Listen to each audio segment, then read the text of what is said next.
بیان کیا جاتا ہے کہ بنی اسرائیل میں ایک شخص تھا جس کی بیوی نہایت حسین تھی، جس پر وہ اسرائیلی فریفتہ تھا۔ چنانچہ جب اس عورت کا انتقال ہو گیا تو اس اسرائیلی کو بڑا قلق ہوا اور ایک مدت تک وہ اس عورت کی قبر پر بیٹھا روتا رہا۔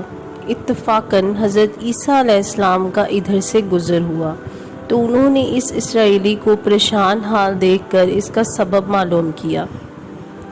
جب اسرائیلی نے اپنا واقعہ بیان کیا تو حضرت عیسیٰ علیہ السلام نے دریافت فرمایا، کیا تو چاہتا ہے کہ میں اس کو تیرے لیے زندہ کر دوں؟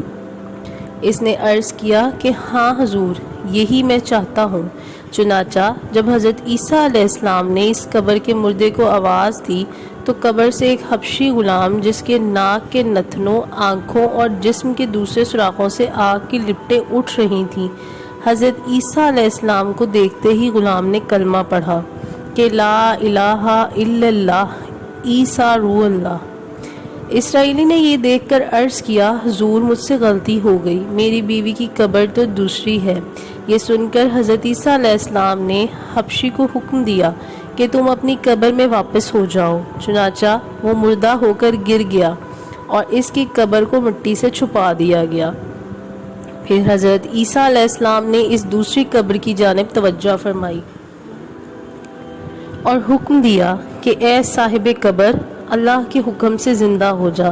چنانچہ قبر پھٹی اور اس سے ایک عورت سر سے گرد جھاڑتی ہوئی باہر آ گئی، جس کو دیکھ کر اسرائیلی بولا کہ یا روح اللہ، میری بیوی یہی ہے۔ اور حضرت عیسیٰ علیہ السلام کے حکم سے وہ اسرائیلی اپنی بیوی کے ہمراہ لے کر واپس ہونے لگا، مگر عرصہ سے جاگا ہوا تھا، اس لیے اس پر نیند کا غلبہ ہو گیا اور اس کی بیوی سے کہا کہ تیری قبر پہ گریا زاری اور بیداری نے مجھے ہلاک کر دیا ہے، اس لیے میں چاہتا ہوں کہ کچھ دیر آرام کر لوں۔ بیوی کہنے لگی کہ ہاں، آپ آرام کر لیجئے۔ چنانچہ وہ اسرائیلی بیوی کے زانوں پر سر رکھ کر سو گیا۔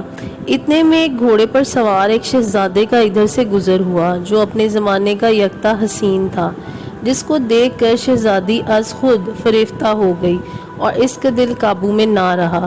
اس نے شوہر کا سر زانوں سے نیچے رکھا اور فرط محبت و غلبہ عشق سے مجبور ہو کر شہزادے کے سامنے جا کھڑی ہوئی۔ ادھر جیسے ہی شہزادے کی نظر اس پر پڑی، وہ بھی اس کو دیکھ کر اس پر فریفتہ ہو گیا اور عورت کی خواہش پر اس کو اپنے گھوڑے پر بٹھا کر لے گیا۔ چنانچہ اس کے شوہر نے بیدار ہو کر جب اپنی بیوی کو نہ پایا تو نہایت پریشان ہوا اور اس سے ملنے کی تدبیر سوچنے لگا۔ سوچتے سوچتے آخر اس کے نشان قدم پر چل کر اپنی بیوی کو تلاش کر لیا، جو شہزادے کے پاس پہنچ چکی تھی۔ اس کو دیکھ کر اسرائیلی نے شہزادے سے عرض کیا کہ یہ میری بیوی ہے، آپ اس کو چھوڑ دیجئے۔ ابھی شہزادہ کچھ کہنے بھی نہ پایا تھا کہ اس عورت نے کہا، میں تیری بیوی نہیں بلکہ شہزادے کی لونڈی ہوں۔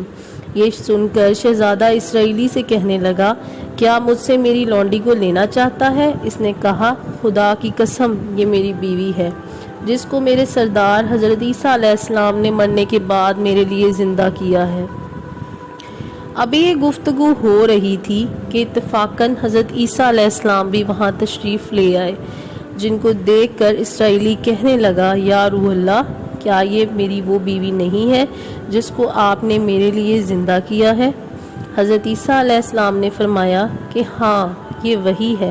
یہ سن کر عورت کہنے لگی کہ یا روح اللہ، یہ شخص جھوٹا ہے، میں تو اس شہزادے کی لونڈی ہوں۔ حضرت عیسیٰ علیہ السلام نے فرمایا، کیا تو وہ عورت نہیں جس کو میں نے اللہ تعالیٰ کے حکم سے زندہ کیا ہے؟ عورت نے کہا، یا روح اللہ، بخدا میں وہ نہیں ہوں۔ اس کے بعد حضرت عیسیٰ علیہ السلام نے فرمایا، جو جان خدا کے حکم سے میں نے تجھے دی ہے اس کو واپس کر دے۔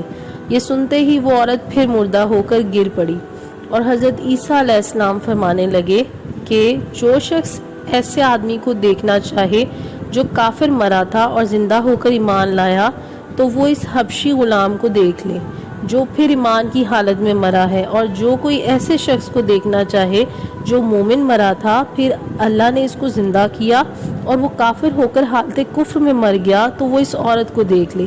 اس واقعہ کو دیکھ کر اسرائیلی نے قسم کھائی اب کبھی نکاح نہ کروں گا، اور میدانوں کی طرف نکل گیا جہاں اللہ تعالیٰ کی عبادت میں مصروف رہ کر اسے موت آ گئی۔ اللہ تعالیٰ اس پر رحم فرمائے، آمین۔